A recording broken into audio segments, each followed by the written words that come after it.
Hello, नमस्कार, प्रणाम, good evening, Radhe Radhe, शुभ संध्या। जैसा कि आप सभी बच्चों का बाल विकास का पेपर आज मॉर्निंग में हुआ था, मेरे अकॉर्डिंग अगर देखा जाए तो पेपर बहुत अच्छा आया था। लेकिन अब आपके अकॉर्डिंग पेपर कैसा आया या आपने उसमें कितना सही किया है, कितना गलत किया है, तो आइए 10 मिनट में जल्दी से फटाफट देख लेते हैं। कम से कम अत लघुत्तरी और बहुविकल्पी मिला लेते हैं और वहां पे आपको ये पता चल जाएगा कि आपका कितना सही है, कितना गलत है। तो देखिए, सबसे पहले बात करते हैं सबसे पहले क्वेश्चन की। टीएटी व्यक्तित्व परीक्षण का निर्माण किसने किया? तो भैया मरे एवं मार्गन ने किया था 1935 में, ये आपको बता दिया गया है। दूसरा क्वेश्चन बात करते हैं, केंद्रीय प्रवृत्ति का मापक नहीं है, सुबह पढ़ाया था, प्रसार है, ठीक है।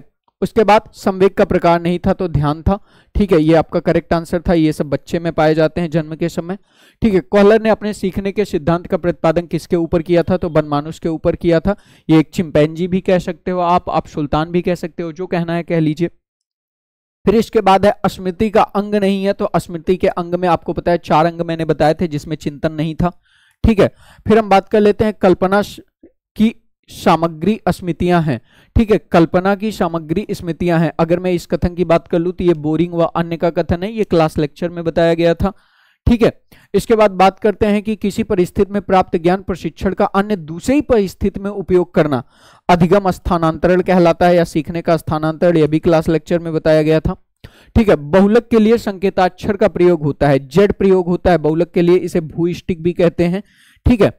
फिर आगे बात कर लेते हैं, धारण का संबंध निम्न में से किससे है? तो स्मिथ के 4 अंग बताए गए थे, सीखना, धारण करना, पुनः स्मरण और, ठीक है, फिर पहचान करना, तो ये स्मृति का अंग था। इसके बाद बात कर लेते हैं, निम्नलिखित में से गेस्टाल्टवादी सिद्धांत है, अंतर्दृष्टि या सूझ का सिद्धांत, जिसे आप गेस्टाल्टवादी सिद्धांत भी कहते हैं, ठीक है, जिसे कोहलर ने दिया था। फिर बात कर लेते हैं, प्रेरणा का तात्पर्य है सजीव प्रयास, यह कथन किसका है? मॉर्निंग ही बताए थे आपको, यह कथन एवरिल का है, ठीक है। किसका कथन है? एवरिल का कथन है। आगे हम लोग बढ़े, सामान्यीकरण का सिद्धांत के प्रतिपादक कौन है? तो ये CHZ थे, ये क्वेश्चन नहीं पढ़ाया गया था, आउट ऑफ आ गया है, ठीक है। फिर हम लोग बात करते हैं, रोसार के स्याही धब्बा परीक्षण जो होता था उसमें कार्ड की संख्या कितनी होती है? तो 10 कार्ड की संख्या होती है, जिसमें 5 काले, 2 काले लाल और 3 अन्य कलर के होते हैं, ठीक है। इसके बाद व्यक्तित्व परीक्षण की आत्मनिष्ठ विधि है, तो ये जो आपको एक चार्ट पूरा दिखाया गया था उसमें समज्यामिति विधि जो है वो आत्मनिष्ठ की विधि है, ठीक है।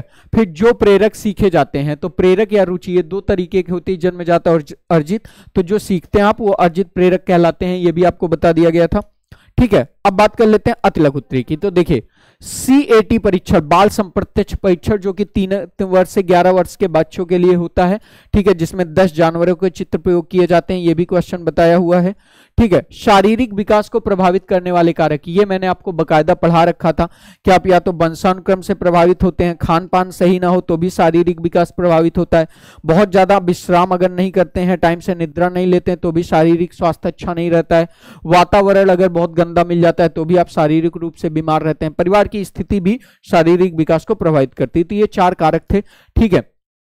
आगे थोड़ा सा बढ़ लें, जीन प्याजे के संज्ञानात्मक विकास के सिद्धांत की 4 अवस्था, मॉर्निंग ही बताया था, 0 से 2, 2 से 7, 7 से 11 और 11+, ठीक है। तो ये 4 अवस्थाएं थी, संवेदी प्रेरक, प्राक संक्रिया, मूर्त संक्रियात्मक, ठीक है, और उसके बाद औपचारिक संक्रिया काल, ये 4 अवस्थाएं थी, ठीक है। उसके बाद संवेग की उत्तेजित अवस्था, ठीक है, संवेग व्यक्ति की उत्तेजित अवस्था है, मॉर्निंग की क्लास से आया है, उडवर्थ, ठीक है।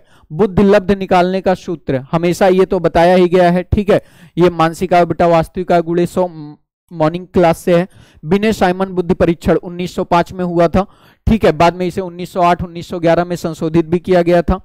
फिर व्यक्तित्व मापन की कोई 2 प्रक्षेपीय विधियां, अभी सुबह सारी विधियां पढ़ाए थे, प्रासंगिक अंतर्बोध परीक्षण TAT, ठीक है। फिर बाल संप्रत्यक्ष परीक्षण CAT, और उसके बाद फिर आपका आता है रोसार स्याही धब्बा परीक्षण, कहानी आपूर्ति परीक्षण, ठीक है। तो ये सारी आपकी विधियां थी। फिर थॉर्नडाइक द्वारा प्रतिपादित सीखने के 3 मुख्य नियम लिखिए, आपको बताया गया था मॉर्निंग क्लास में, तत्परता, अभ्यास, प्रभाव का नियम, ठीक है। फिर आपका अभिप्रेरणा की परिभाषा दीजिए, यह भी बताए थे कि यह क्वेश्चन 2 तरीके से आएगा, आप एक बार चुन लीजिएगा कि कहां से क्या। वहां पे देखिए यह पूछा था, अब प्रेरणा का अर्थ है सजीव प्रयास, यह भी मॉर्निंग की क्लास है एवरिल के शब्दों में, ठीक है। तो स्मार्ट अगर पढ़ेंगे तो ऐसे आंसर देंगे। स्मृति के 4 पद या अंग, देखो इसी से 3 क्वेश्चन आ गए, सीखना, धारण करना, पुनः स्मरण और पहचान करना, तो ये भी आपका क्या है, पढ़ाया हुआ क्वेश्चन आया है। 26 मध्यमान ज्ञात करने का सूत्र, मॉर्निंग पढ़ाए थे कि पदों का योग बटा पदों की संख्या, अगर आप भाग देते हैं तो यही चीज जो होती है आपकी समांतर माध्य कहलाती है। आपको एक सवाल भी लगाए थे समांतर माध्य पे, ठीक है, बाद में यही कहा था। इसकी परिभाषा भी क्लार्क और सैकार्डे के अनुसार बताए थे, एग्जाम्पल भी बताए थे, फिर यही चल के आपका लघु उत्तरी में आया था, ठीक है। फिर यहां देखिए मनोवैज्ञानिक जोन्स के अनुसार बाल विकास की कितनी अवस्था है, 3 अवस्था के बारे में हम बताए थे, हालांकि इन्होंने 4 बताई है, इनके लेकर के विवाद भी है, तो अगर 3 भी लिखे हैं तो भी आपको नंबर मिल सकता है। शैशवावस्था जन्म से 5 वर्ष या 6 वर्ष तक, फिर 6 से 11 या 12 वर्ष तक, 12 से 18, बेसिकली 3 ही अवस्था होती है। ये अर्नेस्ट जोन ने एक प्रौढ़ावस्था की बात की है 18 वर्ष से ऊपर के लिए, ठीक है। पावलाव ने अपना किस पर प्रयोग किया था, मॉर्निंग की क्लास में बताए थे, कुत्ते पर किया था, ठीक है। सूज, ये सूज रहेगा, माफ कीजिएगा, सूज या अंतर्दृष्टि सिद्धांत के प्रतिपादक कौन है, कोहलर हैं, चिंपैंजी बनमानुस पे किया था प्रयोग, ठीक है, ये भी पढ़ाया हुआ है।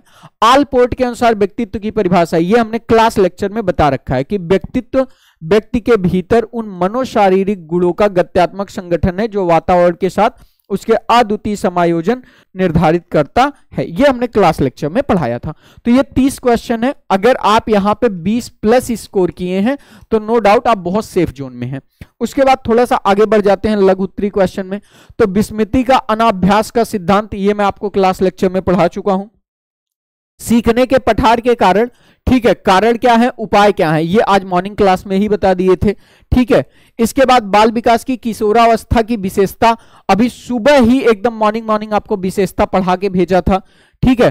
फिर बुद्धि परीक्षण किसे कहते हैं, यह भी आपको बताया था, बिने का बुद्धि परीक्षण बताया था, शाब्दिक अशाब्दिक 2 प्रकार का, अल्फा बीटा टेस्ट भी आपको बताया था, ठीक है। फिर अधिगम की प्रभावशाली विधियों में से किसी 2 का वर्णन करो, जैसे क्रिया करके सीखना, खेल सीखना, ये सारी चीजें आपको पढ़ाई हुई थी, ठीक है। अधिगम की प्रभावशाली विधियां में अच्छी स्मृति की विशेषताएं, अभी मॉर्निंग की क्लास का ये क्वेश्चन आया है कि अच्छी स्मृति जिसे जल्दी सीख सकें, जो स्पष्ट हो, सरल हो, भूले ना। सीखने सिखाने में स्थानांतरण के महत्व को लिखे, अधिगम स्थानांतरण मैंने आपको क्लास लेक्चर में पढ़ा रखा है, ठीक है। उभयमुखी व्यक्तित्व से क्या तात्पर्य है, जो लोग अंतर्मुखी और बहिर्मुखी दोनों को ग्रहण करते हैं वह उभयमुखी कहलाते हैं, इसको मैंने क्लास लेक्चर में आपको पढ़ा रखा है, ठीक है। उभयमुखी व्यक्तित्व क्या होता है, युंग के अनुसार मनोवैज्ञानिक आधार पर 3 विभाजन थे, ठीक है। और समांतर माध्य को उदाहरण सही समझाइए, इसकी परिभाषा, इसका फार्मूला, उदाहरण सब आज ही की मॉर्निंग क्लास में बताया गया था, तो अगर आपने पढ़ा है तो ये सारी चीजें आप इसको लिख सकते थे, ठीक है। अवधान केंद्रित करने के उपाय, किसी के ऊपर ध्यान केंद्रित करने के 4 उपाय क्या हैं, ये क्लास लेक्चर में पढ़ाया गया था। तो ओवरऑल आपका पेपर बहुत अच्छा आया था, ये भी आंसर आप लेक्चर्स में खोजोगे या फिर मैं बाद में टेलीग्राम में डलवा दूंगा, ठीक है। चूंकि अभी आपका पेपर है तो मैं बहुत कम टाइम लेकर के इसे शूट कर रहा हूं, आप बाकी आंसर्स मिला लीजिए, आपके अति लघु उत्तरी और बहुविकल्पी में कितना सही है इतना देख लीजिए। रात को हम लोग फिर मिलेंगे मैथ्स की जबरदस्त क्लास में, मॉर्निंग हम करेंगे विज्ञान की क्लास। तो सेलेस क्लासेस से जुड़े रहिए और अपने फ्यूचर को गाइड करिए। Thank you, bye bye, take care.